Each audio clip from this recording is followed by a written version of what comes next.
Eaton Vance and Stewart Taylor, great to see you here in Maine. Thanks for your time. Well, thank you. Well, you are a fixed income expert. You manage a lot of money in that arena. And we have a situation here where there might be some changes. The Fed might raise rates. How do you think about what you're doing with your money now? Well, fixed income, obviously, rates are very, very low. We've been in a 30-year bull market, which, if you've been a fixed income investor in the last 30 years, you've done really, really well.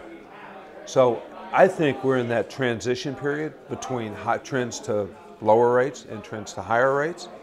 Those transition periods typically take, between 5 and 10 years.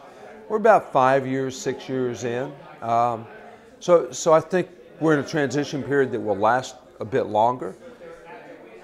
Fixed income's not a bad place to hang out unless you're taking a lot of interest rate risk or duration risk.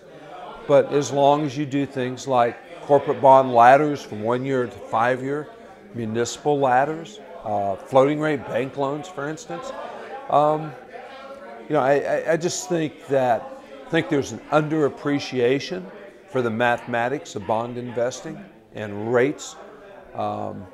You think about, for instance, a investor in a 10-year Treasury or a 10-year corporate or a 10-year TIPS Treasury inflation protected security.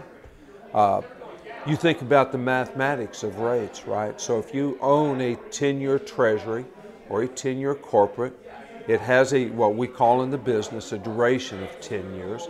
So that means for every 1% rates go up, the loss on that security will be 10%. So right now, the 10-year Treasury is yielding roughly 2.25. You think about, as the Fed begins normalizing rates, maybe we have a little bit more inflation, whatever the case may be. But rates begin to rise, they rise 1%, you've had a 2% coupon, your loss in principal is 10%, so you have roughly an 8% loss. If rates go up 2%, you have an 18% loss. 3%, so 10-year rates go back to 5. So the math just does not work in favor of the individual investor in terms of moving out the yield curve. Some interesting ideas, Stewart. My God, I talk a lot, don't I?